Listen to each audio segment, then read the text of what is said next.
And we are live. Welcome to a new episode of All Things Xbox Podcast. Once again, I've got Logan with me. Logan, how you doing?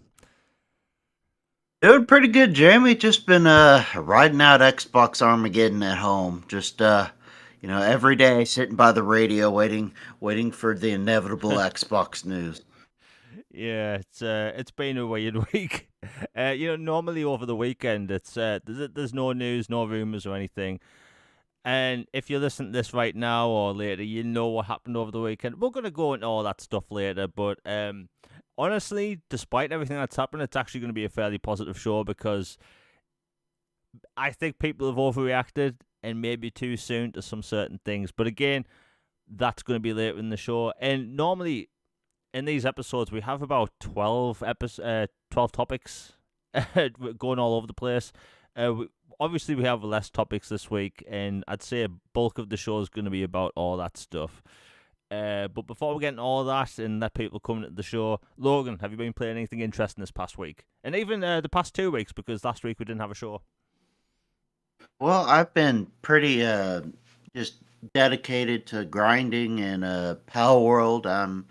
I'm getting close to max level. I've been really building up my gear and filling out the PAL deck and basically just scouting and like going across the map trying to just get all the fast travel points and completely uncover the map, level up, just get maxed out before I fight the final three bosses or four bosses I have.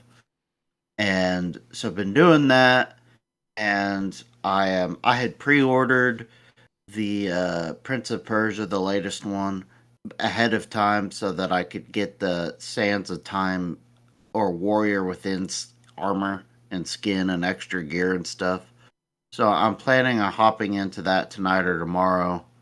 And I've been watching a show. It's a decade old, but I've been really enjoying it called Under the Dome. It's based off a Stephen King novel, That's very good. and it's awesome. I'm loving it so far. I'm about to finish season 1. And if y'all haven't seen it, it's on Paramount Plus.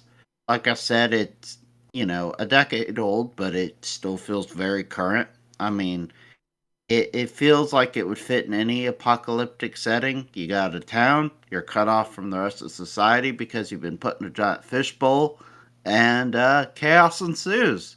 And what is this bowl thing? Is it an entity? Is it a representation of something? Is it some government experiment? Guess we'll find out. And it's really fun and interesting look at stuff. It has a great cast, including the guy who played Hank from Breaking Bad is one of the main guys. He's kind of like the frenemy guy. So really good and recommend that. How about you, man? Before I go into what I've been playing, I always thought Under the Dome would make for a very good video game. It does. It feels like a perfect setting for one. Honestly, a small kind of midwestern town, and yeah, perfect. Yeah. But yeah, well, I've been playing Avatar Frontiers of Pandora. That game is just ridiculously huge. If people want a big, not just big as in open world, but like just a long game, like whenever I post footage of it, people are like, "Oh yeah, you're 30% through the game," and I'm like, "I've put 50 hours into this game already." you know, it's a Yeah. massive game. The map is it's gorgeous. Like people talk about how we haven't had that next gen moment. That for me is one of those next gen moments. We've never seen a forest like this in a video game before, and like you have like trees that are hundreds of feet tall. It's just a great game. I've also been playing a Persona 3 Reload, which is in Game Pass now. Phenomenal game. If even if people are new to Persona, that's a great time to jump in. In fact, I think 4, 5, or 3 Reload, you can jump into any. But that's a great game. Super chill. My biggest complaint with JRPGs, and I'm sure people listening might agree that Yakuza Like a Dragon for me was an amazing game, but the difficulty spikes killed it for me.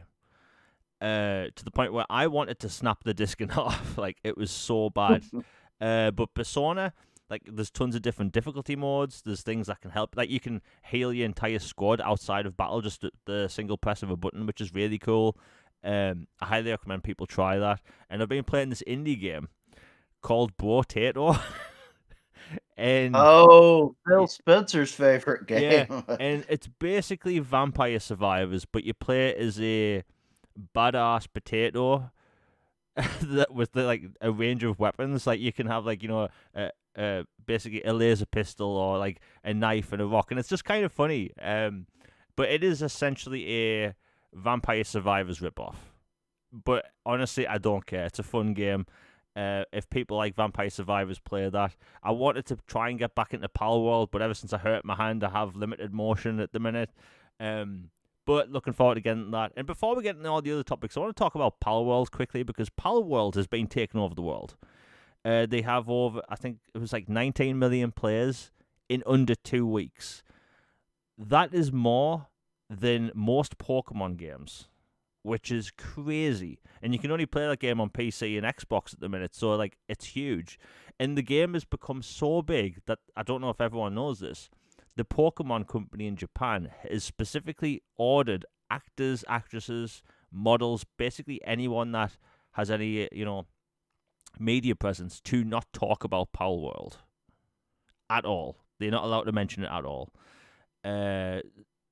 Like, Palworld has actually scared people, Palworld had overtaken Fortnite on Xbox, which I never saw coming. I knew Palworld would be big, but I didn't see Fortnite being, at number 2.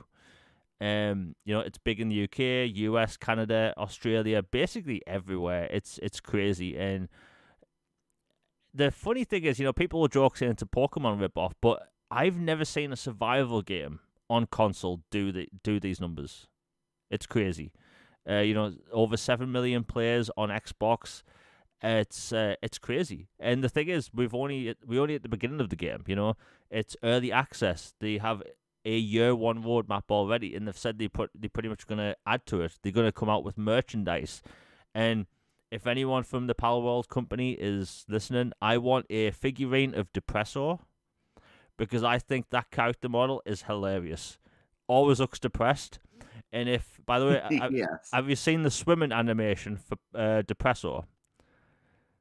Yeah, he's face down like he's dead. Yeah, he's face down drowning. And it's like, it's just so funny. And I think, they have such a small team making that game. And it just goes to show you don't need this huge AAA $200, $300, $400 million experience to like take over the market. Because normally I have GTA stuff recommended to me all the time. GTA Online is always in my feed. Ever since Palworld came out, I've not seen any GTA at all on Twitter, which is crazy because I'm always being recommended GTA posts. So like, Palworld's doing numbers and people clearly love it. I just hope we get a story mode at some point, because the world they have, the creatures they have, and like, look, if I was Microsoft at the minute, I would severely think about giving them money to like market it as a a de facto console exclusive, but also market it as a, like, put Palworld on the box. Like, people will go nuts for that in Asia because Pokemon's big. Anything like Digimon and all that stuff. Hell, I think it would be pretty cool to see a Palworld Xbox Series X bundle. That would be really cool. But before we continue, we have the first super chat of the day. Thank you very much, by Nick W for $4.99. He says, "What are some of the worst boss battles you've ever experienced from good games?" I'm really happy you've asked that question, because I want to have a little mini rant. So, the year is 2001. Final Fantasy X released. At least I think it was 2001. And I adore Final Fantasy X. It's one of my favorite games of all time. The boss battles in that game, there's plenty of times I turned off my PlayStation 2. I wanted to jump out of the window just to end the suffering of those boss battles. There's a boss battle in Final Fantasy X where you're on this ship, and a fin comes out of the water by the big boss in that game called Sin. And the fin is on the left side of the ship. And you spend like 30 minutes fighting this boss, and it's excruciating. You use all your supplies, basically all of your mana, And then when you finish the boss battle and the fin goes back into the water, the other fin races alongside the other side of the ship. So you essentially have to do the same boss battle twice in a row. And I almost snapped the disc. Like, I've never been... I think that's the most angry I've ever been with a boss in any game ever. Lost Odyssey, the blue worm at the beginning of the game. I don't know who thought it was a good idea to have one of the hardest bosses in Lost Odyssey to be the first major boss you come across. Again, I talk about Lost Odyssey all the time. I think Lost Odyssey is a masterpiece. But that blue worm, I think I grinded for maybe 20 hours in one specific area in the sand just so I can like level up to get past that blue. And then once you get past that blue worm, you go through some mountainside area and you have to fight a bird which evades all of your attacks. I'd say it's mainly JRPGs that's really angered me, but there's tons of boss battles in games that infuriate me. There's a boss battle in Yakuza Like a Dragon where you're fighting in the sewers and it's like the difficulty spike was awful. I wanted to throw my console out the window. It's just infuriating. Logan, what about you? Have you had any intense boss battles over the years that made you want to, in good games, that is? Oh yeah, for sure. First one that comes to mind is Dark Souls. Towards the end of the game, you fight this giant tree thing, and it is like the cheapest boss ever. And it like has these like moves and these roots that are popping up and swinging almost like jump rope occasionally, and like you have to hop around to do something to kill it or get around it or whatever. And just like the slightest wrong move, you fall through the ground or have to restart and do this whole area to get back to this boss again. And it was just an overwhelmingly just dumb and aggravating experience to deal with for like some cheap boss. Like that wasn't the final boss, but it's like almost like, well, crap, we gotta have a boss in here somewhere. So we'll just put this thing that should be theoretically easy to kill or get past, but actually doing it because of the glitchiness of the game itself was a real problem. That guy, Ornstein and Smough from the original Dark Souls as well. It basically, like, you can take just a bunch of the Dark Souls, Elden Ring, Bloodborne bosses and throw them out there, but basically, whenever they pair two really powerful enemies, that trend in gaming, that for boss fights where it's like, oh, I've got the blue one and the red one to deal with now. And then, or like clones of enemies that I hate those boss fights so much where you beat a boss and then later on you're in another area and it's like, surprise, it's the same boss, but not really because you killed him. So this one's wearing a blue hat instead of a red one. And he also has some friends that you have to kill too. It like those would probably be my most annoying boss fights. Yeah, before we continue, I'll mention one boss battle which has infuriated me since 2007. Sarin Arterius, the final boss battle, if you play that on Insanity, it's not that the damage you get done to you is difficult, it's that when Sarin is reanimated, he jumps all over the place, but if you play it on a high difficulty, he jumps faster and more often. So you can't aim at him fast enough. And it's like a 2-minute boss battle turns into 15 minutes just because you have to try and predict where he jumps. But outside of that, like I'd say a lot of games I love have infuriating boss battles. Deus Ex Human Revolution, that has horrifically bad... In fact, I think most of the boss fights in that game are just bad. They're not necessarily hard. But yeah. Oh yeah, like you said, Elden Ring. The Red Giant, or I should say the Fire Giant, Melania. That was an awful boss battle. I was up till... oh man, she's tough. Yeah, I was up till 4:30 in the morning trying to get past her. It was awful. But I love that game, Elden Ring. Elden Ring's the only From Software game I've ever been able to beat, ever. It's brilliant. Yeah, I got super far in Dark Souls back on 360. I got super far in Dark Souls 3. I think Dark Souls 2 is terrible, But Elden Ring, like that game, and I always recommend it to people, not because it's easier, it's because I'd say it's more accessible because it's open world and you can level up like different ways. It's not like in Dark Souls where you have to backtrack up a hallway 55,000 times to get an extra level. But outside of that, I just want developers to make less frustrating bosses. you know. But anyway, thank you very much, Nick W. Oh, he has another super chat by Nick W. Thank you much for the 199. He says, my least favorite is the Tyrant in Code Veronica. You know what? Resident Evil boss fights are such a pain. Like even like the older ones, like Resident Evil 2 and that. There was a boss battle on Resident Evil 0 on the train, the liquid monster thing. Like that was awful. And like I'm a scaredy cat when it comes to horror games. I've talked about this online. Like I am an absolute scaredy cat when it comes to horror games. So when it comes to Resident Evil boss battles, I'm crapping myself. It's awful. They scare you and kick your butt. Yeah, basically. I think the only horror games modern I can actually stand is Alan Wake, Alien Isolation, and maybe The Evil Within 2. Outside of that, I'm done. Like, I cannot stand horror games because it's just... And, like, look at the Resident Evil 2 remake, which is also in Game Pass right now.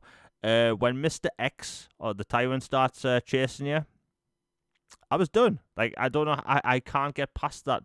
Like, why do you have this enemy in this game that you can't destroy, who can hear you? It can hear a moth fart from a mile away and chase you down, and like I have no idea how. Stress you out. Yeah, it's like I can't figure out how to get back to the other end of the precinct so I can get into the prison cell. It's like I love Resident Evil, but there's moments like that in the bosses infuriate me to hell. I do want Resident Evil at some point to come out with like. Maybe like a no boss mode. Just like let me play through on easy.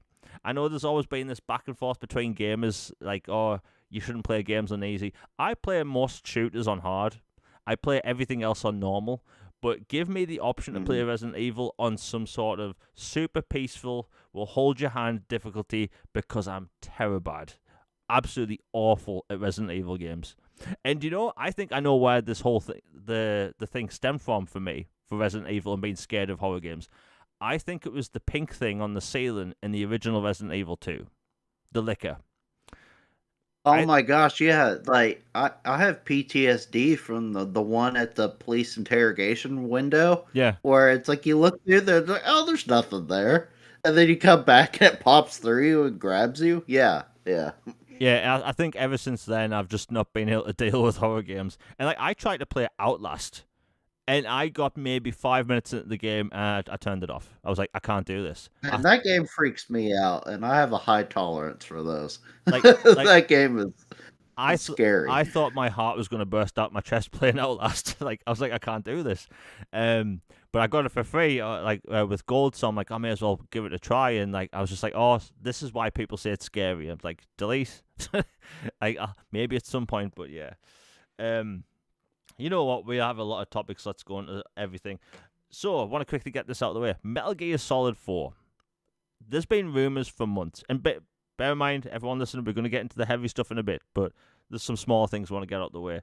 So Metal Gear Solid 4 has been rumored to come to Xbox in a Master Collection Volume 2 for about 6 months now, probably longer than 6 months. And IGN's posted about it. Other people have found files, and the website, the source code for the website mentions Metal Gear Solid 4. There's Xbox buttons being mentioned for Metal Gear Solid 4. And Fortnite all of a sudden has Metal Gear Solid 4 cosmetics. Now, I'm not a tinfoil hat wearing person, but I'm a Metal Gear fan, and I can tell you the Metal Gear Solid 4 version of Snake has not been in any media outside of Metal Gear Solid 4 since, I don't know, since maybe Metal Gear Solid Acid marketing or something. Like, it's been almost over 10 years since we've seen Metal Gear Solid 4 Snake in any media at all. And now he's everywhere. I don't know. To me, that looks like we are going to see Master Collection Volume 2 announced and released this year alongside 4 for the first time on Xbox. Because remember, Metal Gear Solid 4 was apparently working on 360. but they didn't put it on 360 because of the. I think it would require 13 DVDs, which that would have been a funny box to come in. But I think it's going to happen. Like, Logan, do you think the whole Metal Gear Solid 4 thing is actually going to happen this year, given everything I've just said? I wouldn't think this year, but I do think we will get Metal Gear Solid 4. Yes. Just because it seems like the stars have aligned. Metal Gear Solid seems to be coming back. You know, the remake is coming out, which I think is coming this year. Sony kind of alluded to it in one of their posts, but yeah, just wanted to put that out there because Metal Gear Solid 4, I loved it, and I would love Xbox fans to play it because people joke about it having 9 hours of cutscenes, which it does. It does actually have 9 hours of cutscenes, but it's a good game. It's a really good game. Anyway, we'll move on. Oh yeah, Spec Ops: The Line delisted from Xbox Live, Steam, and pretty much everywhere else you can get Spec Ops: The Line. To me, this is a disastrous story because I loved Spec Ops: The Line, and it's in a genre we don't see anymore. Like, Logan, outside of games Microsoft and Sony make, can you name one linear third-person shooter that's came out the past generation? During the Xbox One, PlayStation 4, and Series X and S generation, can you name one linear shooter, third person? Man, that's a that's a tough one. Off the top of my head, I can't think of one. There might have been like maybe 5, if that. Like, it has been like an absolute wasteland of that genre since the 360 gen. And yes, I know, if you're playing the Xbox, all things Xbox drinking game, we're mentioning 360 again. But yeah, it's such a shame that genre went away, or it has been in hibernation for a long time. And then, no spoilers, but that game in particular has one of the most impactful and what in the flying flip is going on storylines and twists and just bleeped up stuff and but fantastic writing and just great combat, great characters, great game. Like, if you were one of those people who thought that some shooters and some games had gotten a little too much of a bro fest, or a like, see, war is awesome, I'm a marine or this, and I go in here and I do this, and there's no repercussions to my actions, or there's nothing heavy or heart-wrenching about this. It's just going in blasting. Like, this is like the antithesis of that, like the complete opposite. Like, this is a game that leaves you with like you feel like you watched Oppenheimer after this. You're like, what have I done? And it being delisted is an absolute criminal shame. Just point blank, it's a disaster that game got delisted. Yeah, and the reason I mentioned, like, I'll ask you, have we had many like third-person shooters the last generation? The truth is, we haven't.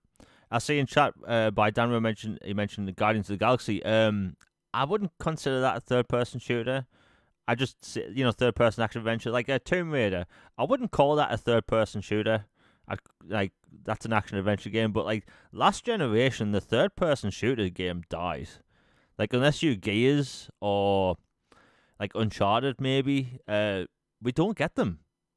And like you said, we talk about 360 all the time. But if you're an Xbox 360 fan or PlayStation 3 fan, we were getting third-person shooters every few months. We had Gears of War clones come out, which were actually pretty good. Like, I mentioned Binary Domain a lot, but like the linear third-person shooter, we just don't get them anymore. And I look all the time. I post about upcoming games coming to Xbox and all that stuff. And when I have these huge lists of games that I'm about to make videos about, I never see third-person shooters, ever. That's one of the reasons why I'm hyped about Warhammer 40k Space Marine 2, because that is a linear third-person shooter it's in the style of Gears, but I think people will love that, and it's just a genre that's died. And to see Spec Ops: The Line delisted, and when I saw the Steam announcement like a week and a half ago saying, "Oh, it got delisted, but it's still available on Xbox Live," I knew then it was gone, because that game I think has like 2 licensed songs in it. However, the creative director did come out and say that he does want it to come back, so hopefully we get it relicensed. Because the thing is, right, these licenses for music cost money, so it's like, does the developer actually relicense the music for, money, or do they do what Konami's done and other companies have done, where they put out a remaster where they can charge full price for it, or basically a new version of it, and that's why they relicense the music. And I think maybe they'll put out a remaster at some point. And I think, that game at 4K 60, they don't really need to do much to it outside of that. Maybe some quality of life features, because the aiming in that game, there's no aim acceleration, so the aim feels stiff. So if they put aim acceleration, 4K 60, HDR in that Dubai environment, it'll be an amazing game. It's already an amazing game, but they can make it even better. But I just hate seeing those games delisted, because, as we're going to talk about in a bit, some games are just lost forever, and that's a shame. So there's been a lot of layoffs over the past few months, and it's such a shame, like, all over the industry. But one of the biggest culprits is Embracer. And, for 21 months, people were whining about Microsoft being a monopoly, while Embracer was there, collecting developers like they were pogs, right? They had so many, I think they had over 120 studios or something. And we've talked about in the past before how they do not know how to make money. None of their games have microtransactions. They don't have a big seller. As an entire publisher, they don't have the big seller. And basically, and this was the most heartbreaking news to me, the new Deus Ex game that's been in development for 2 years got cancelled. Now, Deus Ex Human Revolution is one of my favourite games of all time. Deus Ex Mankind Divided had its flaws, but it's still a damn good RPG. And people have been clamoring for years for a brand new Deus Ex. Like, we need a third Adam Jensen story. And to find out they had a new game in development is heartbreaking. That means we've had 2 cancelled Deus Ex games in 10 years, at least. And man, it's sad, because, like, obviously they laid off a bunch of people from Eidos Montreal. Eidos Montreal is a huge studio. They work on multiple games. They also help making Fable with Microsoft. But it's a gut-wrenching thing for me. Like, Logan, what do you think? Because, like, Eidos Montreal, they're one of my favorite developers. Deus Ex is probably one of my favorite games of all time, Human Revolution. But, like, to see this, the staff get laid off, a game cancelled, like, what's your take on the whole thing? First thing I'm thinking is Embracer's racking up quite a graveyard. Yeah. I mean, my goodness. It's like, moot. EA, you're off the hook now. I think we have a bigger boogeyman right now. It's woof bad. And just, first off, to the people, I hope they land on their feet, get good stuff. It's just been bad time in the industry. As we've basically had a weekly layoff segment on the show for like the past few months. That's how bad it's been. So just thoughts for them. Hope they land on their feet, get something else. For Deus Ex, yes, it's a massive bummer. 2 projects canceled now. And this latest one, like, you figured, hey, they're out of Square, maybe they'll, have a chance or funding. Turns out, maybe they landed in an even worse spot. Who knows? So the fact that this is going on, we don't get an awesome new experience in that universe from that team. It makes more and more people go, please save them, Microsoft, which, we're going to talk about Microsoft later. Don't you worry. But, like, it makes you wonder, in an alternate timeline, had the ABK thing not happened or had not come up so quickly, would Microsoft have already gotten these studios under their belt, and would they be working on these and having announced these instead of like 2 years of fighting regulators across the globe for reasons? Yeah, I mean, looking back, and we're going to be talking about the Microsoft thing in a bit. Honestly, if it were up to me, I would go back in time, cancel the ABK thing, and get Crystal and IDOS. Like, who knows if that had happened, we'd be in a completely different timeline with a different scenario. But I hate saying that to IDOS, and the thing is, like, Deus Ex, like, people talk about that game all the time and how we want a new one. But like, I honestly don't know what's up with Embracer. You know, fortunately, Amazon is actually co-publishing, or at least publishing the new Tomb Raider game. So it looks like Tomb Raider is safe. That's going to be like a full multi-platform game. But I don't know. I'm like genuinely concerned about their studios. When Embracer picked up Eidos and Crystal, I actually was like, finally, someone else got them, because Square Enix was just doing nothing with them.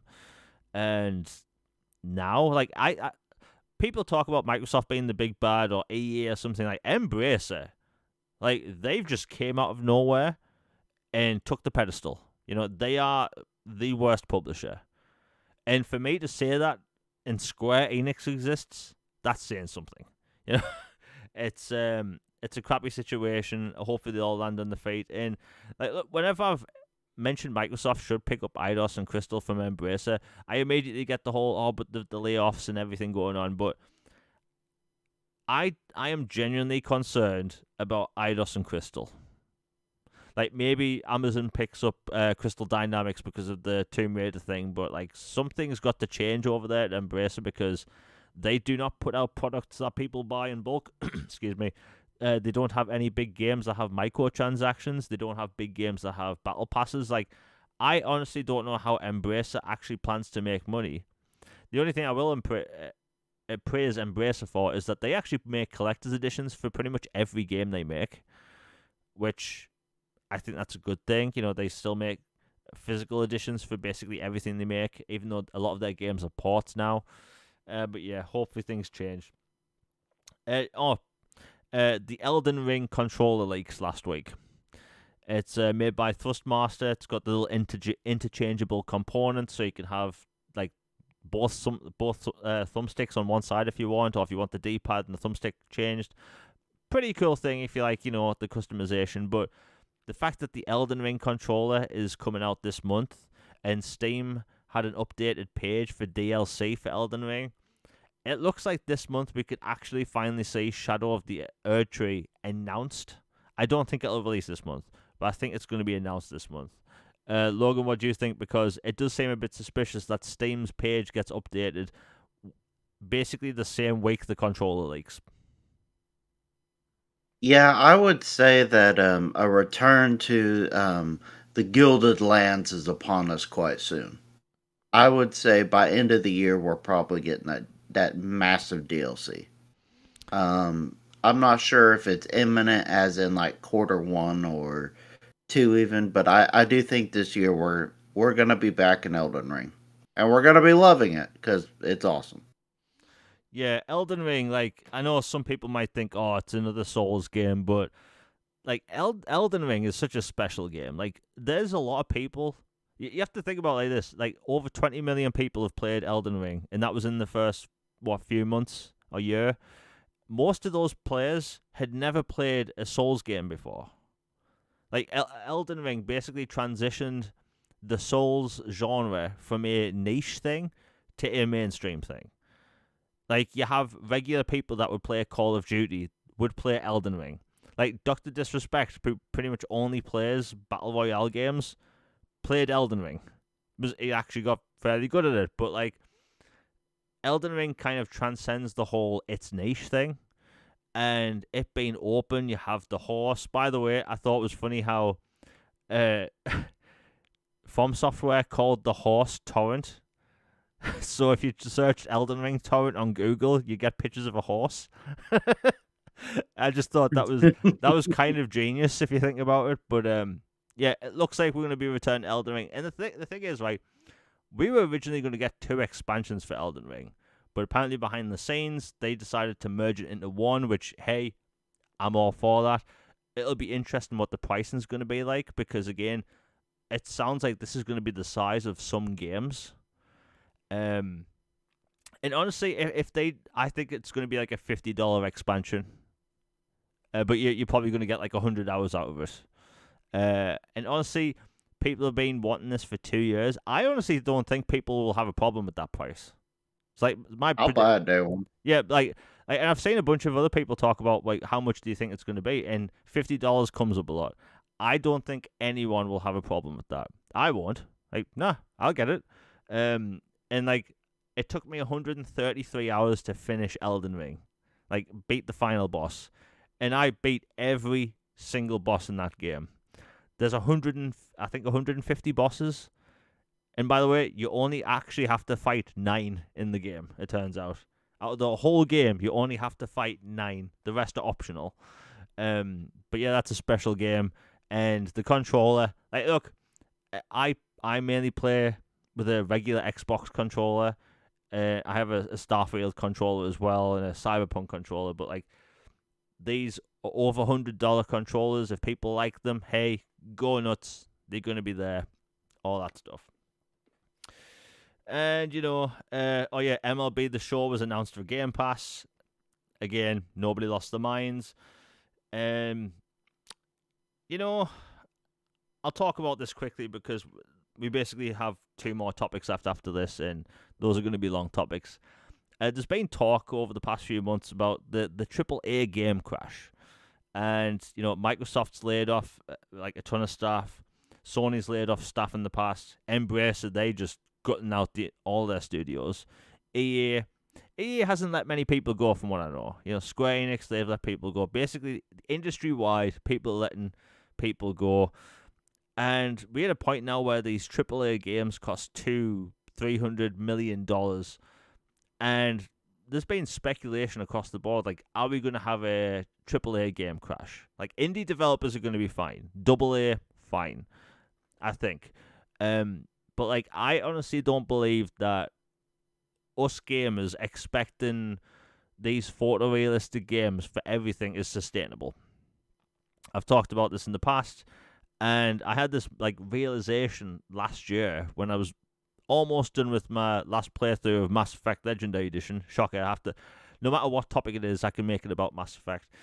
I thought to myself, like, if Mass Effect 4 turned out to be the game I always wanted it to be, and it was perfect, the only caveat is, what if it looked as good as Mass Effect 3 in Legendary Edition?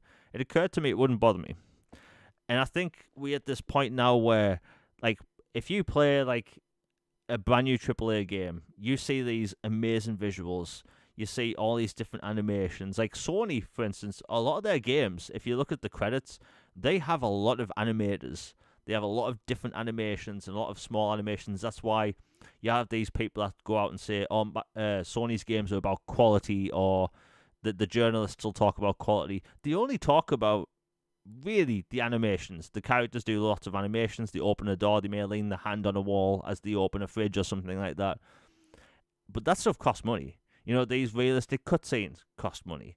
And across the board, whenever I talk about any game, I always get, it needs a remake. And people will bring up the whole, it needs an Unreal Engine 5 remake with the latest features, with Lumen and, MetaHuman, with literally photorealistic characters. And honestly, I don't think I want that future for games. Like, AAA games cost hundreds of millions of dollars now, and again, we talked about 360. If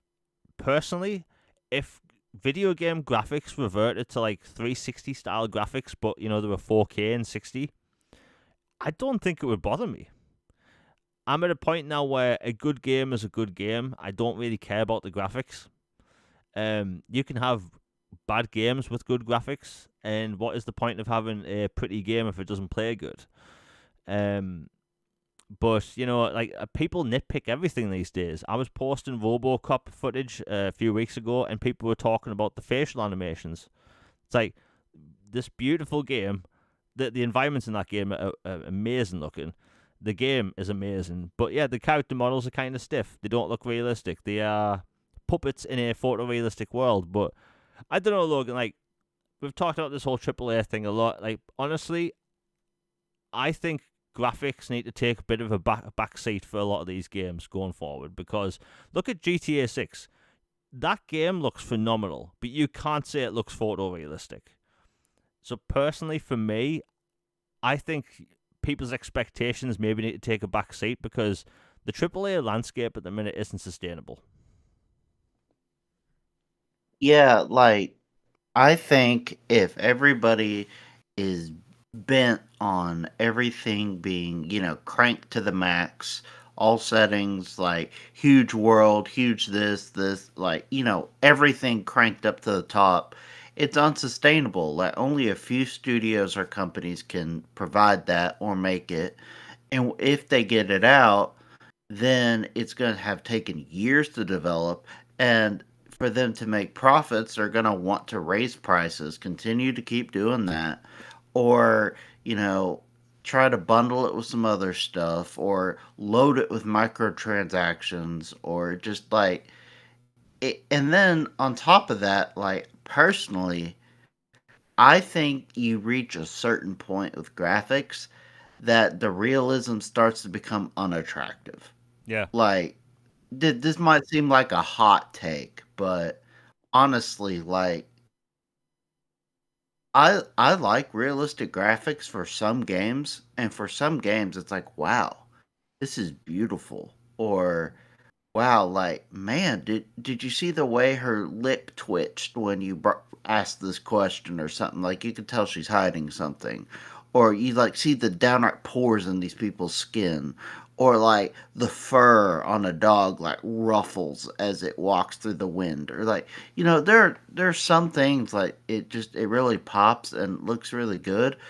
But if the further and further they push, if it becomes quote lifelike visuals, that almost becomes haunting and just kind of just creepy esque. Like okay, so I'm playing a game, yet this literally looks like this person's in front of me, but they're not really in front of me, but they are because it's on this device or whatever. It's like it crosses this threshold to where like there are roads you can come back from and do stuff, but I don't think that's a road you can fully go down and come back from. Like, I think that there should be a creative license line, kind of where you go, and that I think it becomes more endearing and memorable. Like, okay, another thing besides the creepy. Sorry, this is not meaning to turn into a tangent, but the besides the creepy kind of like haunting vibe of it is that artistically certain things stand out. Like if everything looks lifelike, it looks the same as what I see every day, like even from a non-creepy weird standpoint. Like Hi-Fi Rush stands out. Boom, brilliant, colorful, anime, like Beautiful Joe, like 90s early 2000s type games mixed with, awesome alternative rock and, fun corporate espionage messaging and just all this fun stuff. Or, Elden Ring with its beautiful but very artfully styled landscapes and high fantasy setting. Like stuff like that, if they had tried to make a game in those kind of worlds but photorealistic or something, it would look so weird and be so just off. Like I just think people need to take a step back from the focus on photorealism above all else thing, because I think that will backfire. Yeah, and we've talked about using art styles in the past. Like Persona 3 Reload, that game is gorgeous. It looks like an actual anime as you play, and it also has, the animated cutscenes, but Hi-Fi Rush. And obviously, you're always going to have games like Hellblade that are, more linear, the photorealistic and stuff. But like, people want photorealistic everything. And I saw in chat before, Unreal Engine 5 Vampire Survivors, like, like, does anyone really want That that? would be insane. Yeah. And like, I see John chat mention it's the uncanny valley, that whole when it looks a bit weird thing. I don't need photorealistic everything. It's one of the I'm terrified of. I bring up Mass Effect again. I'm terrified of Mass Effect 4. I don't want that to look photorealistic. I want my Unreal Engine 3 looking game, right? I want my Unreal Engine 3 Mass Effect 4. That's all I want. Is that too much to ask for in life? But like, I don't want to see those characters in Unreal Engine 5 photorealistic. I just don't want that. I don't want to see my Shepard where I can see like individual paws on his face. I don't want to see realistic Liara. Okay, maybe I do, but that's a different topic for another day. That's a separate discussion. Yeah, that's a separate discussion. But like, it would be, I just don't want to see that game in that style. Like photorealistic Normandy, I don't want to see that. I want my Unreal Engine 3 Normandy. But like, I don't want all games to be photorealistic. Like, I'm playing Immortals of Avon, or at least I was last week. It's like, that game is very good looking, but there's so much on screen, and I'm just like, it didn't need to be there. The combat's good, the characters are cool, the story's interesting, but like, a lot of this doesn't need to be there. And I think we're at a point now where, like, no matter, like, people, pay attention. Over the next 3 or 4 months, we're going to see a bunch of games announced. Multi-platforms, exclusive, whatever the hell. Look at the comments when you see the graphics. People will say, oh, it's got janky animations, no matter what it is. Unless it has Red Dead Redemption 2 animation or basically the best graphics, people complain. And it's like, that's why we don't get sequels in generations anymore. During the 360, we got 3 Batman games. We got 3 Bioshock games. We got 3 Mass Effect games.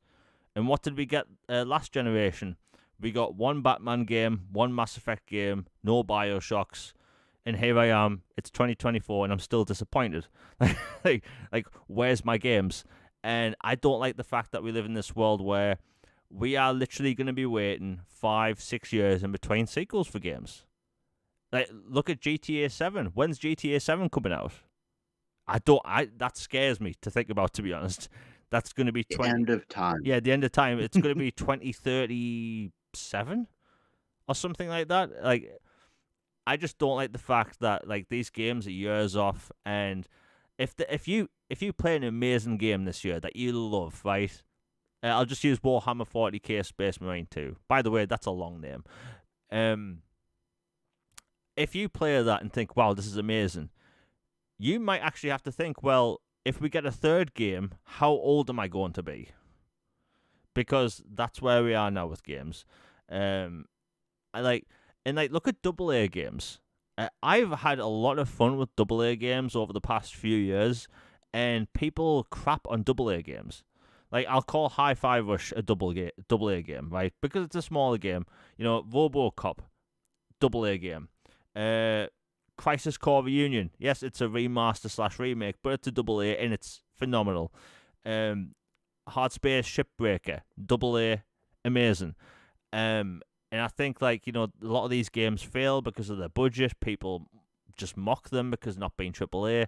If a game isn't AAA, it gets mocked, and I can't stand that. When we have most of the innovation in the indie space and in the AA space.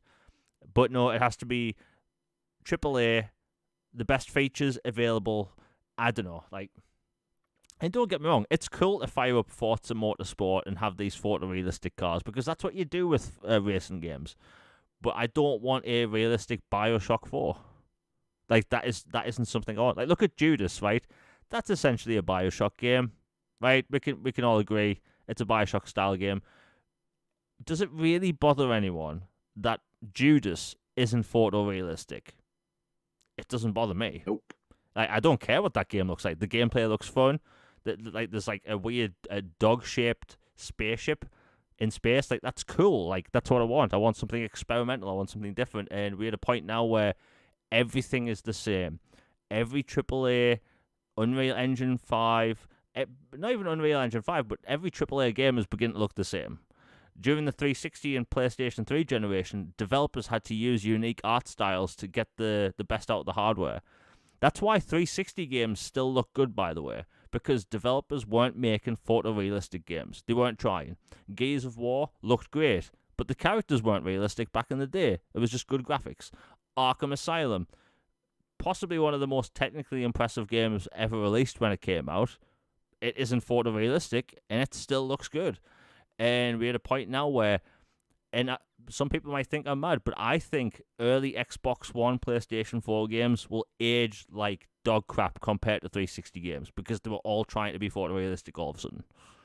You know, you have bad anti-aliasing on these character models that are like 5 feet away from the camera, and 10 years from now, it's going to look bad. But 360 games still look good. Bit of a tangent, I know. You know, I'll use like a PlayStation game, for instance, Final Fantasy VII Remake. That game is not photorealistic, but it looks good, you know, and hopefully when it comes to Xbox, it'll look good as well. Anyway, you know, before we continue with all the major topics, if you're enjoying the show, please like, share, and subscribe. It really helps the channel out. We had a week off last week, and sometimes YouTube doesn't share the link out. If you want to support the channel with super chats or want anything answered or read out, it's always appreciated. It helps the channel. You know what? Screw it, Logan. This is going to be a long-ass topic.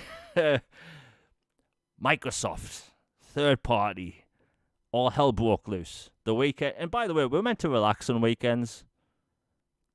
Like, the weekend was absolutely awful for me. I was telling Logan before we started, I do not get headaches, ever, at all. Unless I've drank a lot and haven't hydrated before going to bed, I do not get headaches. However, this past weekend, bad migraine. Bad migraine. The people on Twitter losing their marbles over the rumours, essentially. Rumours. And there's some I believe, there's a lot I don't believe. There's some that make sense. And we're going to go over all of it. But I will say this. People need to calm down. If hypothetically none of this turns out to be true, why did people lose their minds?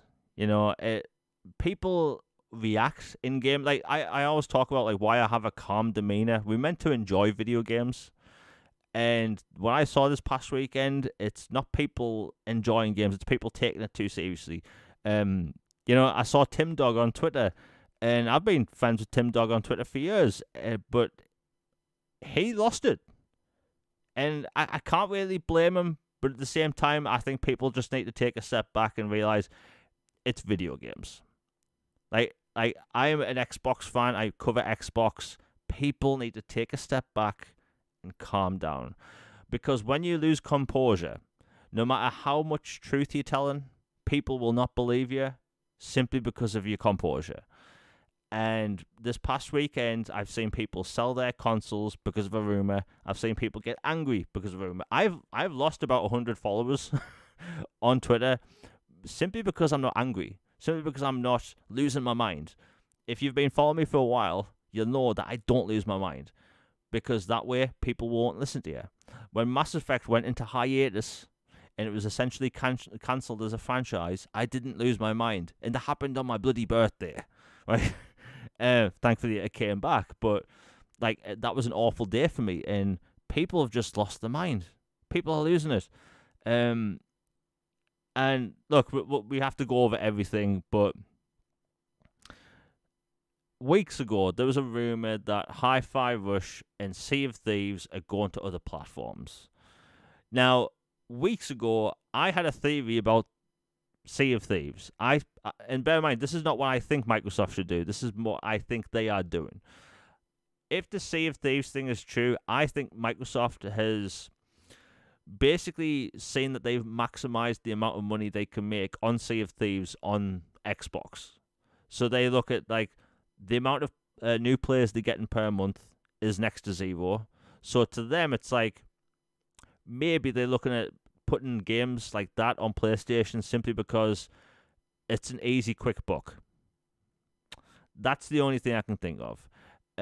However, I do think, you know, things like Hi-Fi Rush, Sea of Thieves, all these games add up to Microsoft having a personality, having a cohesive ecosystem filled with games people know. Like, if you pick up a PlayStation, you know which games are on that platform. You know which games are exclusive. Like, people talk about Jack and Daxter all the time, despite the fact there hasn't been a game like that for, a decade. I think the last one was on Vita. But if you see a PlayStation character, you know it's a PlayStation character. If you see Donkey Kong or Mario, Link, basically anyone, you know it's a Nintendo character. Microsoft, 20 years later, they don't really have that. They have Master Chief, they have Marcus Phoenix, but they haven't really added to that, collection of characters over the years. They do have Conker and, Joanna Dark and all that stuff, but when it comes to characters you look at and think, right, that's an Xbox character, Microsoft hasn't taken advantage of that. And that's their own fault, And I've said this for years. Microsoft doesn't advertise their own characters. They don't advertise their own hardware properly. Microsoft always puts themselves in this position. And bear in mind, if you are for this or against this, or like if you believe the rumors or none of the rumors, you have to admit, Microsoft over the years, they have been known to put their foot in the mouth in one way or another. The Xbox One, the launch and all that stuff, they've always put themselves in a weird predicament.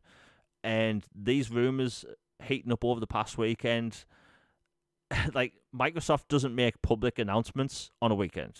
They've just never done that. People were complaining that Microsoft didn't put out a public statement to deny it all on a Saturday. Again, Microsoft doesn't do that. Like, a lot of companies don't put out public statements on weekends. It's the reality of the situation. And all hell broke loose, again, over those rumors. And over time, there's been more rumors added. Gears of War is going to PlayStation. Indiana Jones, which was just announced, and it literally said at the bottom of the announcement, Xbox, Game Pass, PC. And people were losing their marbles. And I understand why people were concerned, right? Like, we have to, again, this is a long-ass topic. Microsoft, over the years, have done things ahead of time, right? Back on the original Xbox, they had an Ethernet cable on the console when nobody else had broadband. Like, the amount of people that had internet that had broadband was such a small percentage, to the point where people at Microsoft were asking why we're putting an Ethernet port on. They also had a hard drive on their first console when nobody else had hard drives on consoles. In fact, everyone I knew at the time, right, that bought an Xbox or had an Xbox for Christmas or whatever, or birthdays, had a memory card with it, because nobody knew that it had a hard drive. That wasn't normal back then. And it was cool that it had a hard drive, but at Microsoft were ahead of the curve. Then you have the 360, where they actually had entertainment apps. You had YouTube, Netflix over time. You could play your DVDs, CDs. You could stream via using a Windows Media Center, which was actually a very cool feature. But you could also plug in your iPod or MP3 player, and your Xbox 360 became this entertainment device. It was no longer just a console. And Microsoft essentially got what they wanted. Microsoft got into the console space because they were worried that Sony was going to take over the living room. Like, that was the big threat at the time. But what was taking over the living room meaning back then? It meant having a DVD player. That's all it meant, right? It was a game player and a DVD player. Well, with the 360, they introduced entertainment apps, the ability to buy games digitally, which caused a big of a fuss at the time. Having party chat. I remember on forums back in the day, people were like, why do you want to talk to other 360 players? Like, it was unusual for gamers wanting to talk to other people. And that was a bad thing back then. And, and you had the introduction of DLC to games, which people went back on and didn't like it. But over time, Microsoft increased the amount of entertainment apps. And bear in mind, during this time, the Red Ring of Death happened, right? The worst thing that ever happened to Xbox, the Red Ring of Death, it cost over, I think, $2 billion to fix, and they survived.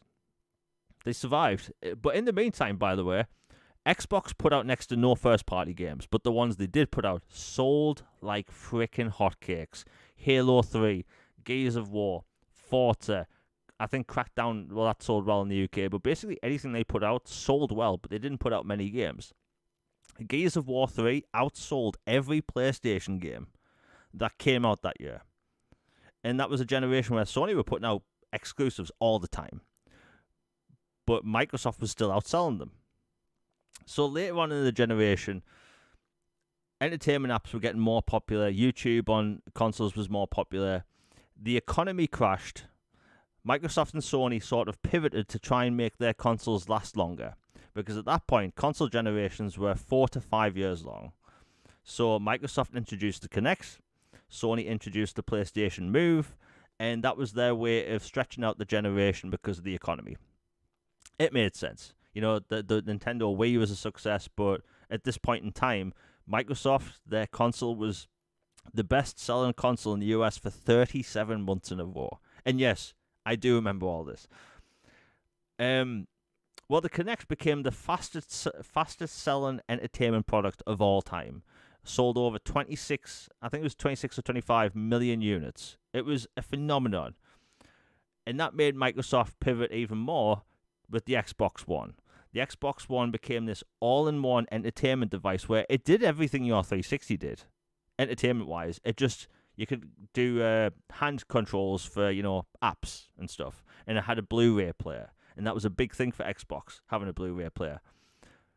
But Microsoft also focused on having an entertainment division which would adapt things like video game franchises into movies and TV shows.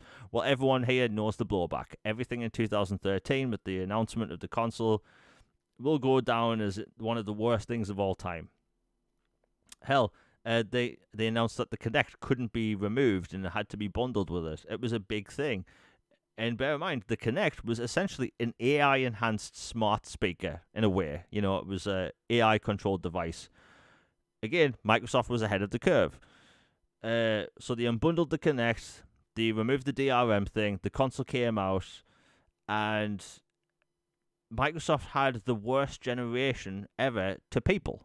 But financially and numbers-wise, the Xbox One was the second best-selling Xbox of all time.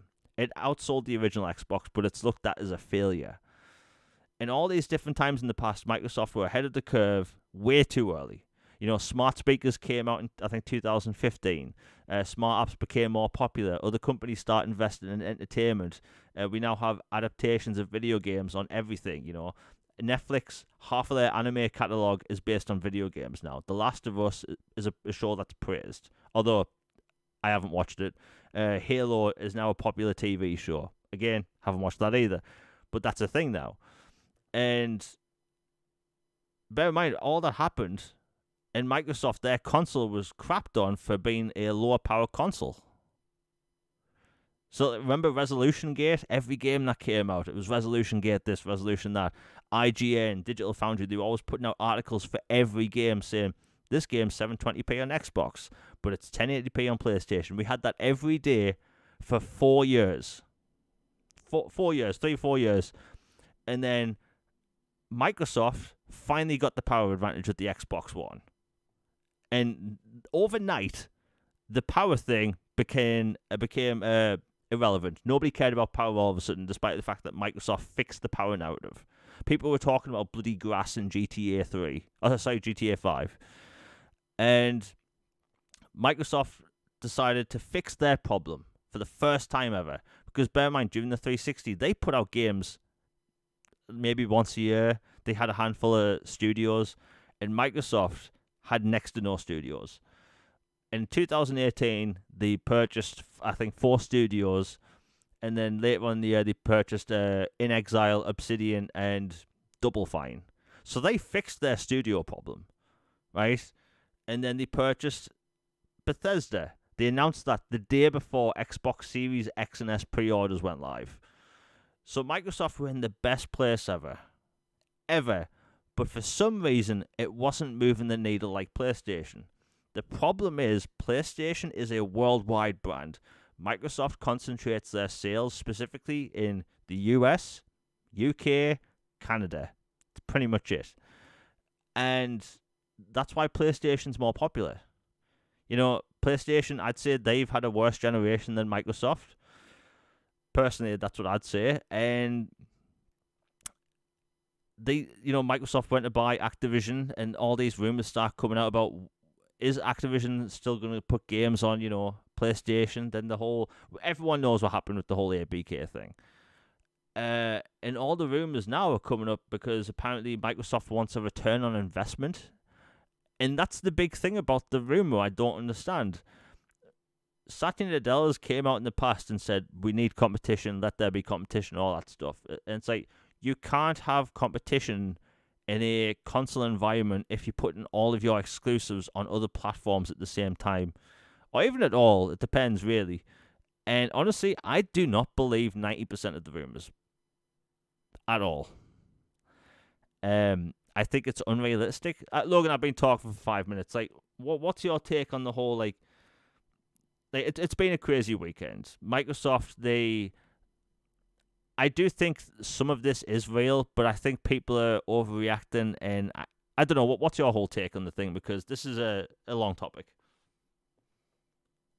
First off, I don't know if it's just on my end or not. Does my voice sound normal? Because it sounds like yours is a bit robotic coming into me. Yeah, it sounds fine. People in chat, is the audio coming through fine? If it's not, I'll have to check the connections. But no, you sound fine. Okay, good. Yeah, like you said, this is not a short conversation. Like I won't go back over the points you so eloquently put out because I agree with them. Like you accurately described history of Xbox and origins, why they did certain things, how we've gotten to this point. Like bravo, like you did a grade A synopsis on that. I want to focus more on like the information itself right now that was floating out. Like basically talking about how go back a little bit, like a month or two, or if depending on who you listen to, and yeah, that's another topic we're gonna have. Don't worry. Um, Things start in November, December, and really just blow up in January. And then this weekend was like an extinction event level, just pandemonium. Like you would think meteors were falling from the sky and the end is nigh signs and like all just absolute just choose your word for just a disaster this weekend was. And unhinged, it started off with some rumors that Hi-Fi Rush and see, or actually it wasn't even listed as Hi-Fi Rush at first. It was like somebody on some podcast or Reset Era post or something posted about, you know, an acclaimed back at its time period game from Xbox's library would be coming to other platforms. And it didn't even say what platforms, what game. Like, okay, acclaimed at its time. Does that mean it was like a single player, like masterpiece type game that was like from a 360 era or something that is getting remastered and ported? Like some people ran with maybe Oblivion remaster remake, or like what does this even mean? And then it like, okay, so that blows up a little bit, and then it goes down, and then it pops up again, and then it's like, oh, it's Hi-Fi Rush, and then people are like, wait, what? Hi-Fi Rush? Like that literally just came out like less than a year ago at the time. And so people start running with that. That blows up. And then it's like, oh, it isn't just Hi-Fi Rush. It's also Sea of Thieves. And then so that starts percolating and getting really, really big. And then people are like, now wait on just a second. It's like I actually heard about Sea of Thieves months ago, and I heard about it before the Hi-Fi Rush thing, but I just didn't say anything. But since Jimmy over here said it, I'm gonna throw it out there. And then Jack and Donnie and Diane and whoever else starts chiming in like, oh yeah, that's right, and it just blows up into this like chemical just disaster. of this rumor wildfires, and then it just it won't go away. People are asking like, "Hey, Xbox leadership, would you please address these or whatever?" Like naively or not, people. This is another discussion we'll have later on the show about the relationship between Xbox fans and Xbox leadership, and just like people had been conditioned to think, okay, we tag them or reach out to them, maybe they'll address it. They've done a lot of stuff in the past. No responses. So people are like, huh, that's really weird. It feels more speculation, more anxiety, more anger, because people had gotten conditioned and used to something that they thought, to expect.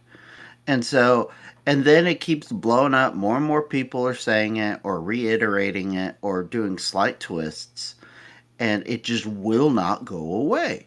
And then this weekend, it hit just supernova when I won't say the person's name because we don't want people to go after them and bother them, harass them. They've already been grilled enough. But somebody was on a show and said they had worked for a publisher that Xbox had acquired and that there was going to be a plan revealed in the spring that would, be given by Sarah Bond and would detail Hi Fi Rush and other games going multi platform and a shift in philosophy and what Xbox is doing.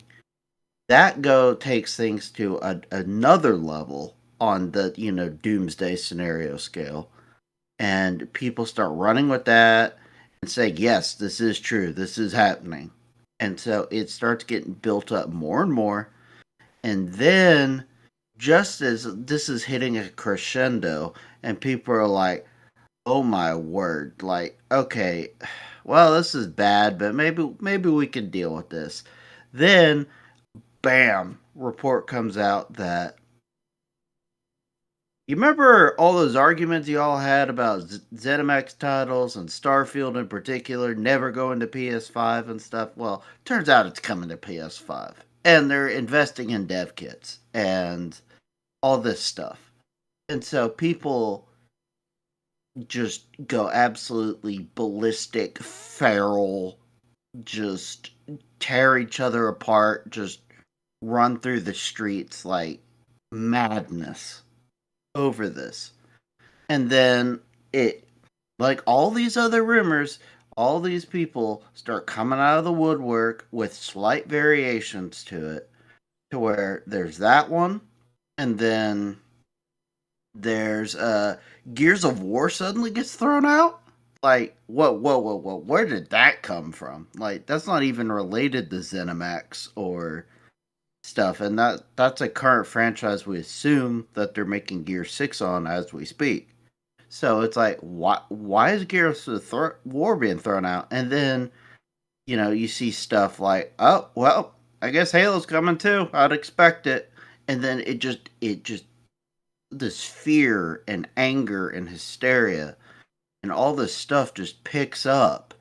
And, we've already reached end of existence levels of panic, but it somehow is like eclipsing that even, and it's just you see breakdowns and like basically live television, but online you have spaces that are like a third of a day that are just people just going through it, and then you have people making fun of them, which just makes it all the worse, or tuning in just to get amused, get their jollies off, whatever. Just it's like, I don't know, like on some level you could think like, okay, these people are being ridiculous, laugh, move on.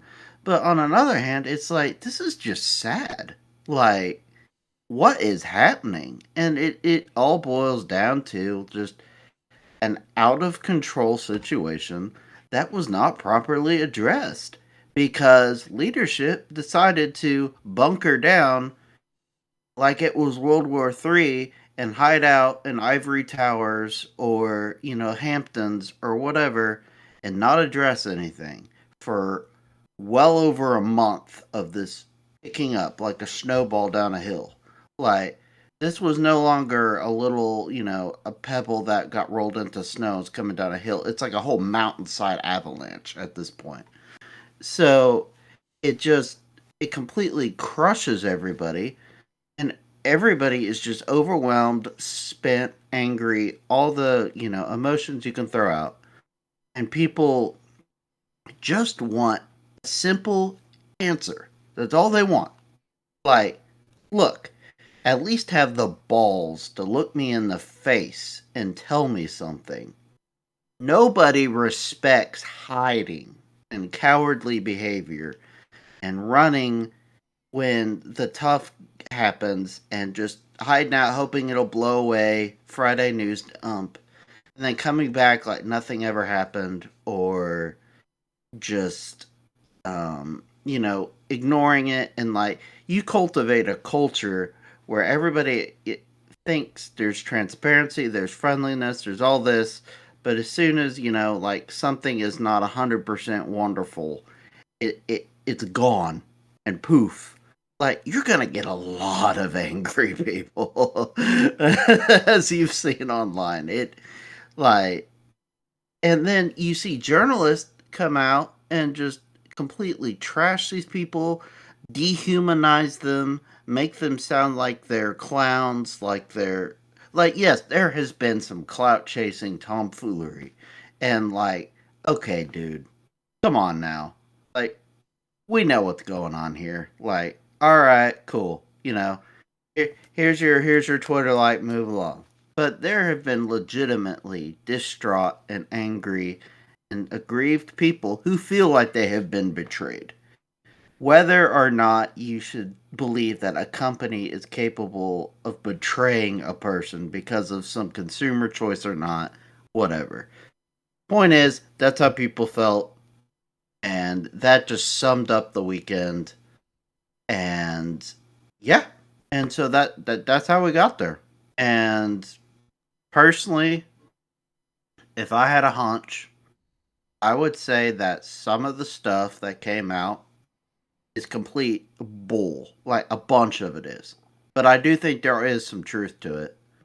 And I would wager that a internal struggle was going on.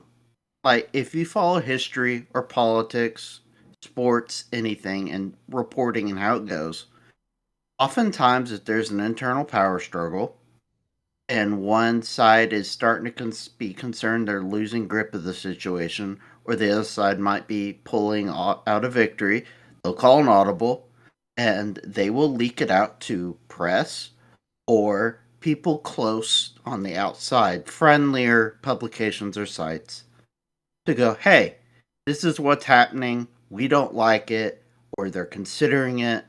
Let's get this out here. Get everybody, frothed and bothered like they were this weekend. Mission success. Bravo. You got what you wanted. And so that would be my guess as to what happened and where some of that information came from. Not a report, just a educated guess is that it was an internal power struggle, and that's how some people got some information that seemed a little more detailed than others. Well, it's been an interesting week. I think you're right though. Like, I think a lot of it, if not most of it, is bull. The internal struggle thing does make sense because that's what you'd have it at a big company like that.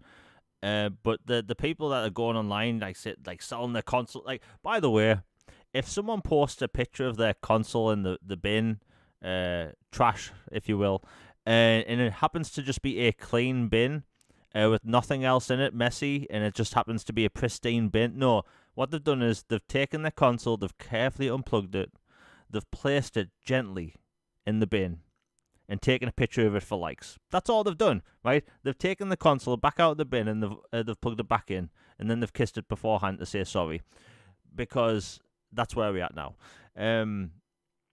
I don't believe most of it. And the thing is, like,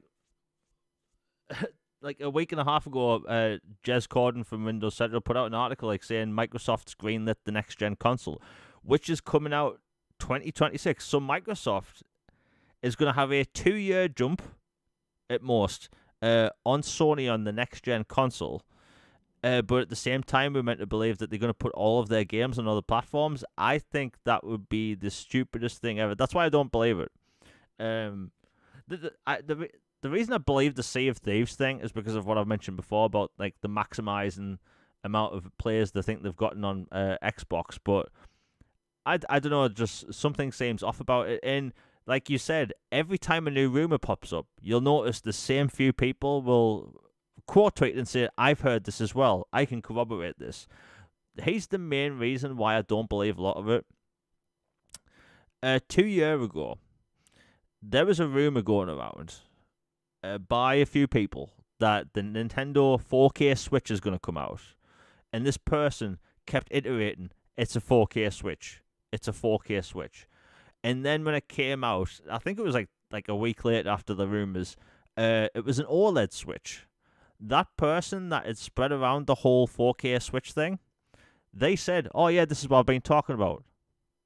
This is what I heard about. And it's like, the problem with a lot of these insiders, and like I've known crap before. By the way, I hate the term insider. It's cringe.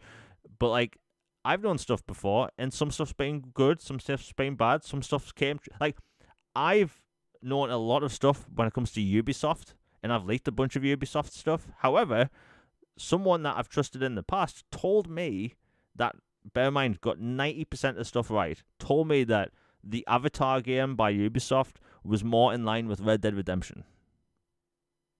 And I completely believed that, but it turned out to be more like Far Cry. And by the way, Avatar's amazing, even though it is like Far Cry in a little bit. But I was told it was like Red Dead, and that is nowhere near the truth.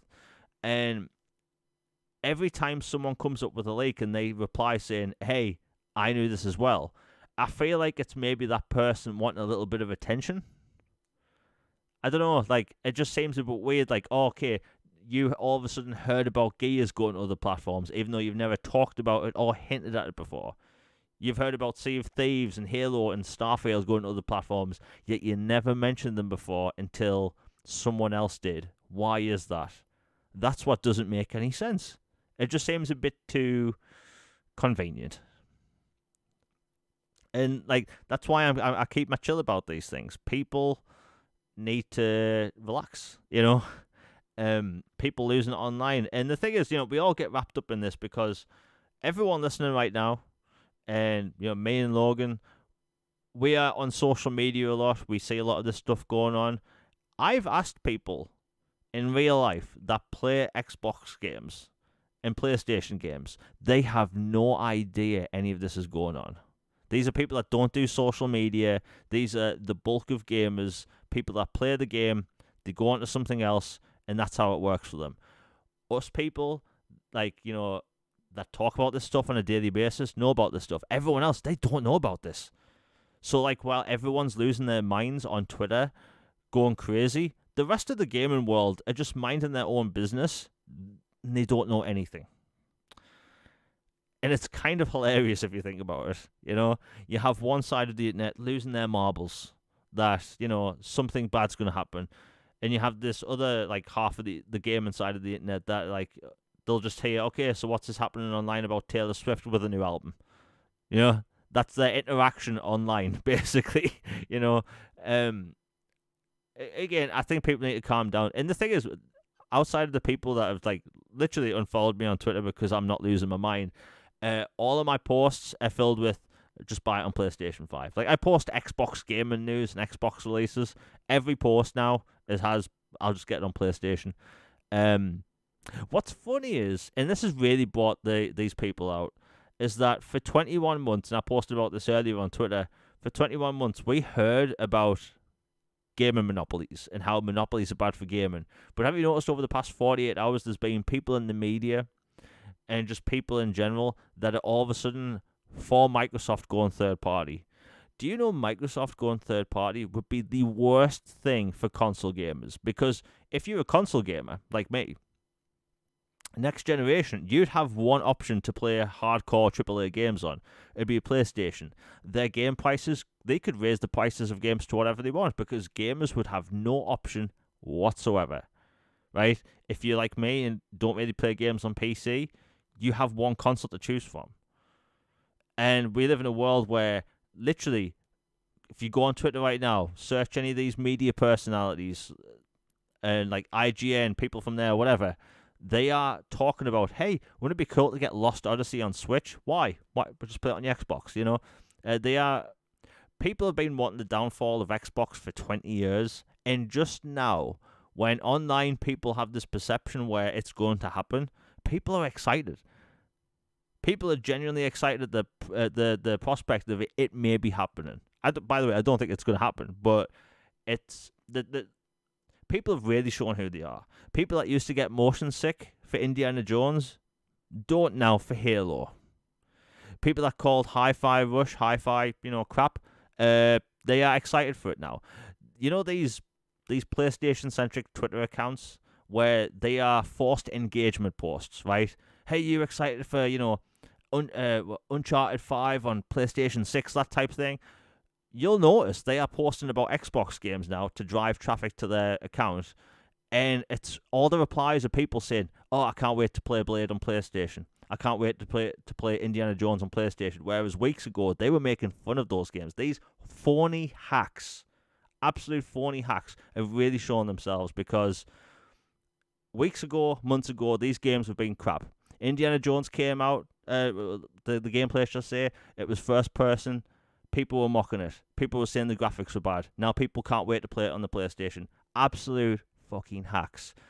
Sorry for swearing, but like the hacks, the people have legitimately came out and shown who they are.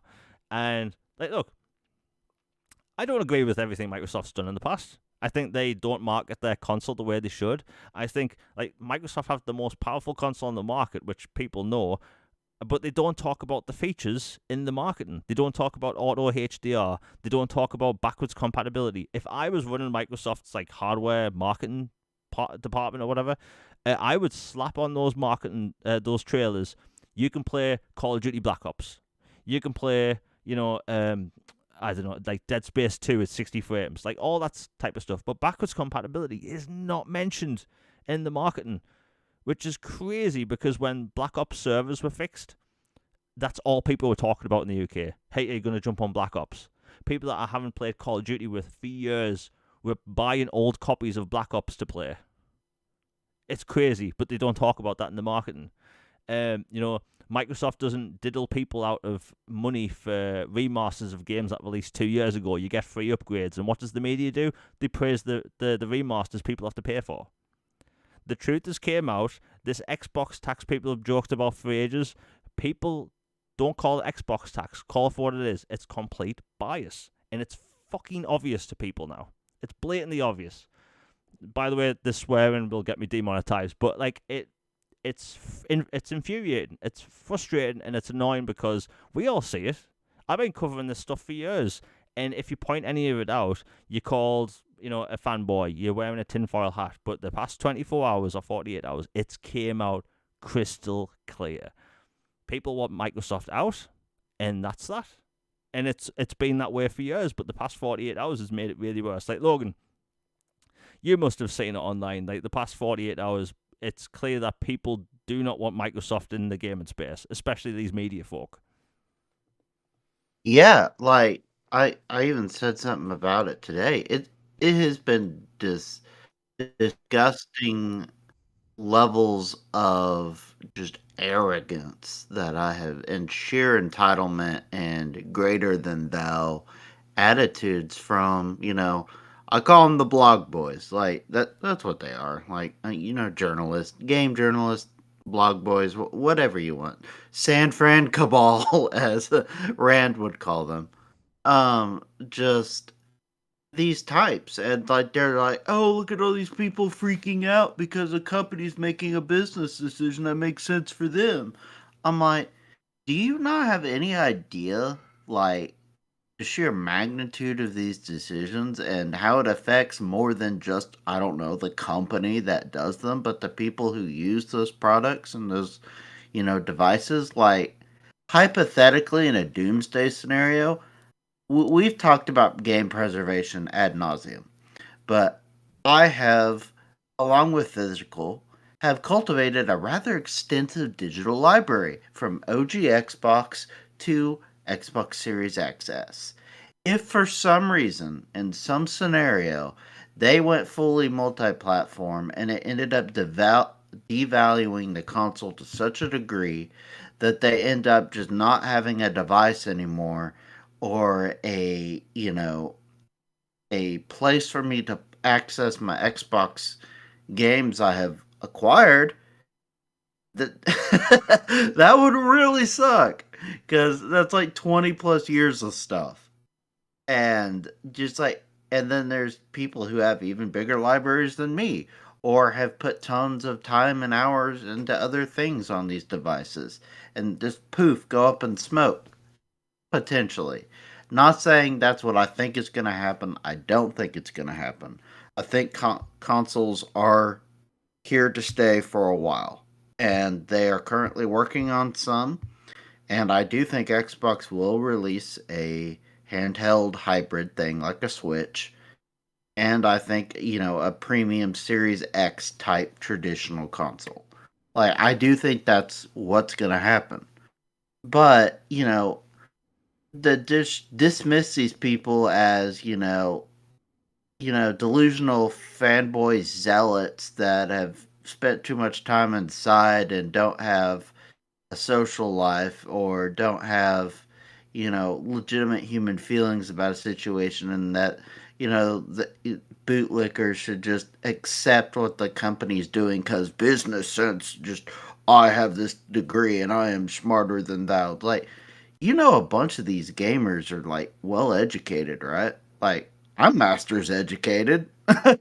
I know you're educated as well. Like, the fact that they're trying to treat these people like they're bumbling idiots is another thing that has been quite appalling today. Yes, there has been some unhinged dumb stuff, and there has been some clear clout chasing, but the majority of the stuff I have seen has been from normal people who are just simply tired of being um, in a situation where they don't know what to believe or who to believe or what to follow or how a situation is going to unfold, and they don't believe in the track record of how things are going. So when things spiral out of control in a negative fashion, they assume the worst and it blows up. Like we said earlier, maybe this was some kind of internal espionage type thing to where leak some stuff and try to get this result that we're talking about right now, to where everybody's so mad that Xbox can take it to higher ups and go, see, I told you this was a bad idea.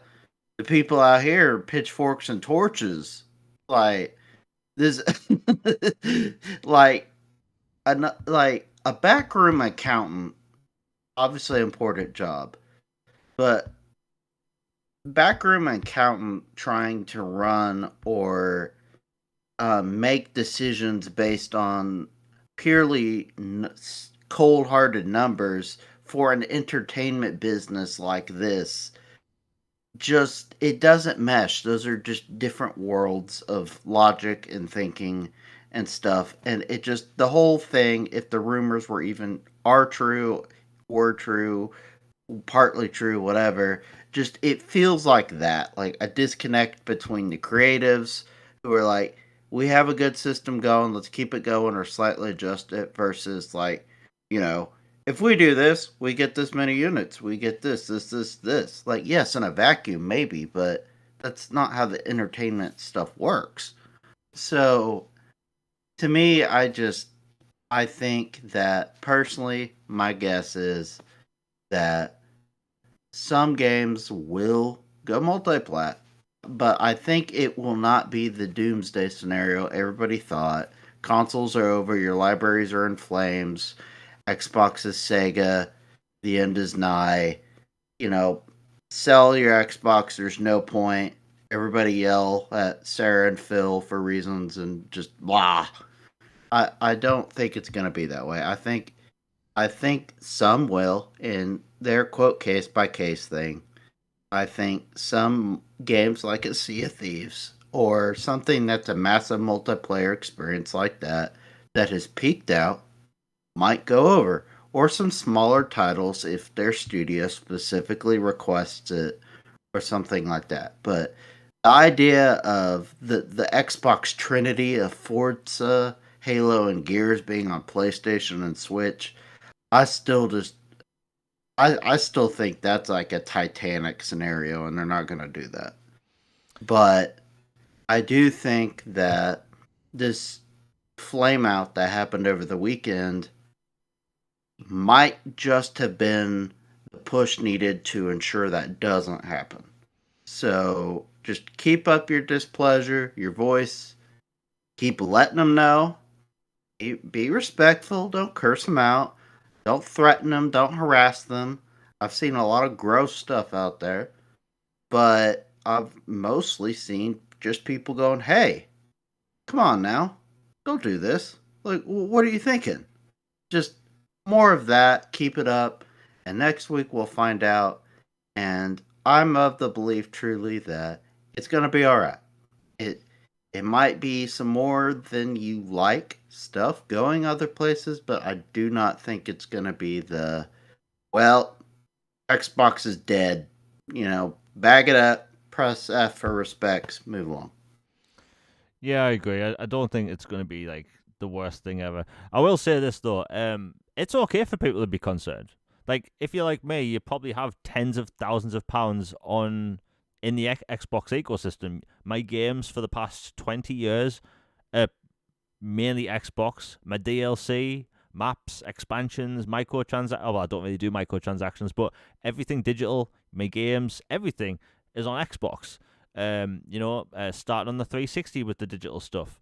I have like my original Xbox games work. Like people are built into these ecosystems now, for basically life. Um, if you're looking at a sale today on Xbox Live or PlayStation, like that game you have, the chances are you're going to own it 20, 30, 40 years from now. Like, hell, I'm going to be playing Mass Effect Legendary Edition digitally until I'm like, a pensioner. I'm going to be in my 80s or 90s. I'm going to be sitting there in my wheelchair playing Mass Effect, and that's going to be that because I own it. But like people are worried, all my collector's editions are because I've bought Xbox versions of stuff. So like I get it, and there are media folk that are making fun of Xbox fans for being concerned. It's like, no, the whole rumor situation put one word in consumers' heads, which you shouldn't want in a consumer's head, and that's doubt. Right? No matter what the scenario is, you do not want the word doubt in a consumer's mind, because whenever I'm talking about games coming out Xbox on Twitter like I normally do, or on YouTube like I do, I get replies saying I'm not spending a penny on Xbox anymore because of the doubt, and that's the worry. And we'll talk about the hardware thing quickly. Jez Corden talked about how Microsoft has greenlit the next gen hardware and how it's probably coming in 2026. I believe that. There's now a rumor that the Microsoft's going to do two SKUs again. There's going to be the main powerful console, and then they're going to do a hybrid device. The reason I believe that is because when the Xbox Series S was announced, the amount of people I saw just constantly asking, like, could we have this in the form factor of a handheld? And then, some company, I forgot the name, they'll have to forgive me, they came out with a screen you can attach to your Xbox Series S. And I've seen people post pictures of their Series S on a plane, which it's crazy to think about. Great device. X screen, I think. Yeah, I think that's it. And it's a cool device. But like, I've always thought, like, can you get that much power draw out of a handheld? I don't really know how powerful a Steam Deck is, so I can't really compare. But if they can get decent power draw out of a handheld, I can see them doing that. The Steam Deck is popular. The ROG Ally is popular. There's a ton of different PC or streaming handhelds now. I could totally see them go that route. So maybe if you plug it into a dock, it upscales to 4K. I can see that happening. But why would you invest in that if you just like? Look, I've listened to Tim Dog go off, and I think it's right for him to go off in a way that, he's been invested in the ecosystem like a lot of us have. But I can't see Microsoft stepping back from making exclusives. That just doesn't make much sense, because Microsoft's messed up in the past, and no matter what struggles they're doing or having internally, I can't see them stepping away from having exclusives. That just doesn't make any sense. I just think people need to calm down. A week is a long time to wait, especially if you're on social media a lot. But I don't think it's the end is near situation. I do think, again, what annoys me most out of this whole situation is the people gloating about it. The clickbait I've seen in the past 24 hours of, Indiana Jones PlayStation 5, the Twitter accounts, the hack Twitter accounts that do nothing but engagement bait, talking about, which Xbox games do you want to play on PlayStation. It's all forced, and they know what they're doing. It's cringe, by the way. It's proper cringe. Like, at least be interesting if you're going to be engagement farming. Do something original. Like, no, Indiana Jones, PlayStation 5, Lost Odyssey, PS5. Shut up. Shut your face. It's annoying. Again, people just need to relax. And look, if hypothetically, and I don't think this is going to happen, if all of it turns out to be true, I'll have words to say. But I don't think I'll have to say anything, because I don't think that's going to happen.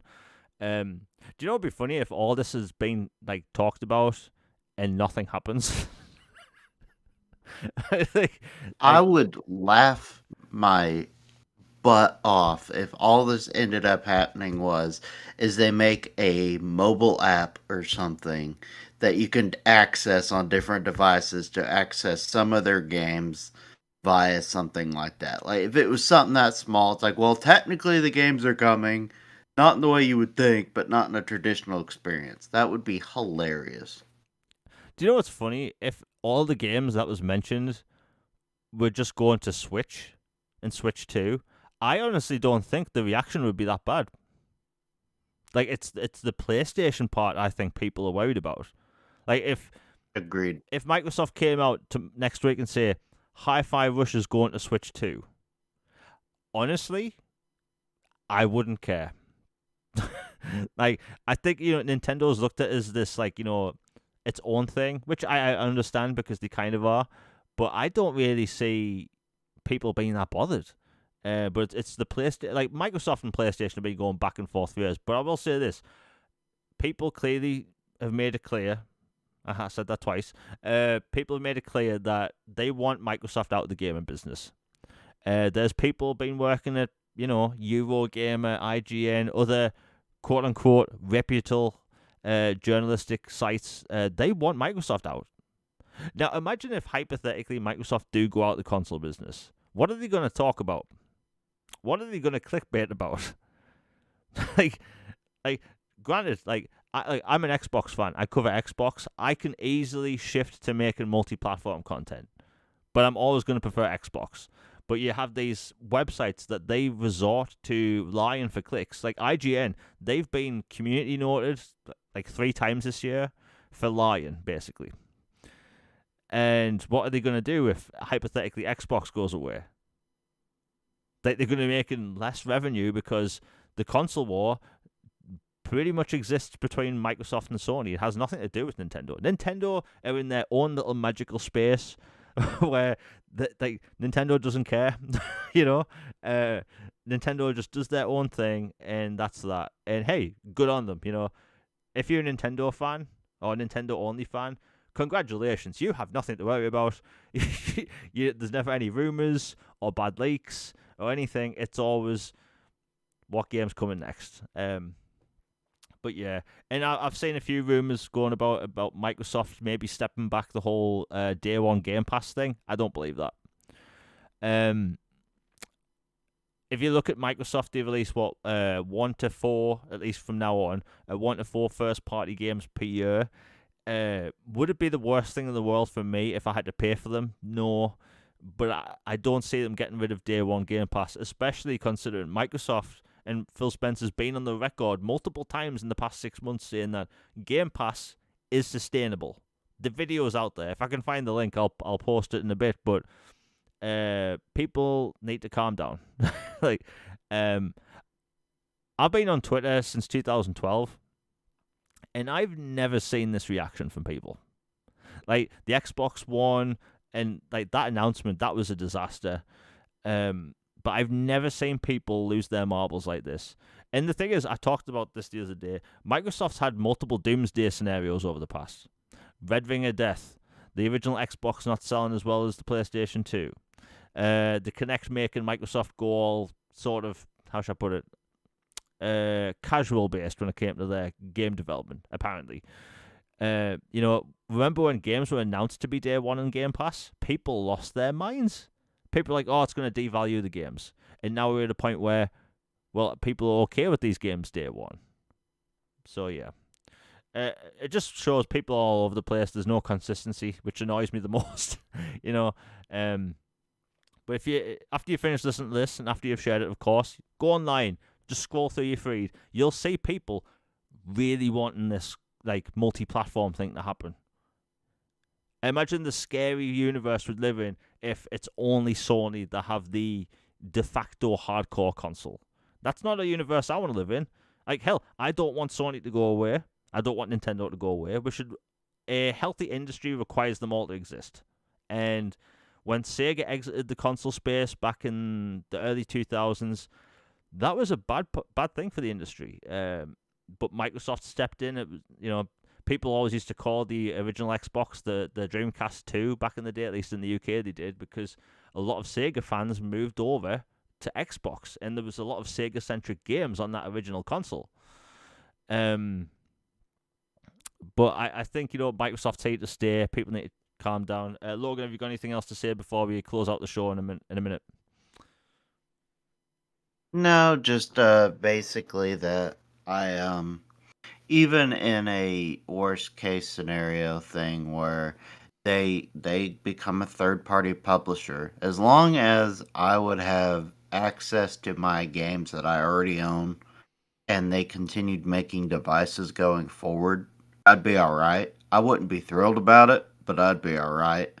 And I think that would be the most realistic doomsday, not the end of consoles as well, and just only publishing, and you basically have to play only on PlayStation or Switch or Steam or whatever. But I think it's gonna be all right, and I think just maybe take a week off from socials and stuff if it's getting on your nerves or whatever, because this is just gonna regurgitate that's the one thing that's annoying about it being put off, is that it's just another week of dealing with it. But then again, it gives them a week of time to prepare and to maybe shift some tides on some things. So if you're gonna be on social media, make your voice loud and clear that you don't want certain things to happen and you want certain things to stay or to go this way or that way. But, be kind. Understand there's a lot of people feeling a lot of things about this, and it's going to be alright. Yeah, people need to calm down. And the thing is, no matter what happens, like, even if everything turns out to be false or everything turns out to be true, people will just have to move on from there. Like, it's not the end of the world. Again, I don't think 90% of the stuff's happening, but yeah, it's just an unusual time, because the reason why it's really all suspicious to me is because the beginning of the year is when ad revenue is at its lowest. Like, these websites that farm engagement, you'll notice it's always really bad in January and February. Like last year, was it the Xbox Game Pass price going up? Like, that was the big thing. And it just seems like every year in January, there's a story that's just, people like going nuts. And it just seems specifically bad this year. But yeah, the engagement farming, like I'm saying online, like it's crazy. It's really annoying. And if people want to stay off X, I'm not calling it X, it's Twitter. It makes sense. By the way, Threads is no better. People are panicking, and honestly, I'd say the bots on Threads is arguably as bad now, as it is on Twitter. At least for me. By the way, if you go to any of my posts, within a minute, there's like 3 or 4 bots in my replies. It's like, oh, just leave me alone. But yeah, that's pretty much that. We've had a lot to cover today. I think people need to calm down. You know, I just see Joe in chat mentioned, have you seen any of the OnlyFans? Every single post, right, I make OnlyFans stuff. OnlyFans this, OnlyFans that. It's like, no, one, you're a robot. Get your mong face off my bloody, account. And like, it's always the same thing over and over and over again. And it's really frustrating to me because it's every post I make. Every post. And there's a new kind of bot now. I'll mention this quick. There's a new kind of bot where they'll interact with your post and they'll mention something. So like I'll say like, hey, I want a Lost Odyssey 2, right? And someone this bot will reply with something like, hey, I want a Lost Odyssey 2, hashtag Xbox, hashtag, and a bunch of other crap. And it's so annoying. It's every post. I post about what film I'm watching. OnlyFans bot. I post about anything. Tomorrow, just for giggles, I'll post a random plate of food or something, and within a minute, I'll just get bots. It's annoying. It's so annoying. So if people ever want to laugh, just look at my replies. And there's a little hidden section in the bottom right-hand side. Click on that. It's just bots that I hide. It's annoying. And I think at the minute, I'm blocking maybe 100 bots a day. It's annoying. I need it to vent because it's so annoying. But yeah, anyway, everyone in chat's been awesome today. Last week we took off because of weird schedule and stuff. Last week's video, the link is in the description. It's 20 biggest games coming to Xbox this year. I should have another video coming out tomorrow. We will be back next Tuesday for the next episode. Maybe the story will be live by then, depending on whatever day they pick. But yeah, again, everyone in chat's been awesome. Logan, it's been great talking to you again. Again, chat. By the way, I say this a lot. Best chat, no arguing, no bots. For some reason, the porn bots don't enter the chat anymore on YouTube, which I like. It's like I have some safe haven from the porn bots. But yeah, back next week. Video out between that now and then. I hope everyone has a good week. Stay safe, everyone. By the way, I've been talking all day. That's why I keep mumbling. Anyway, catch you later, everybody. We are out. Peace. And we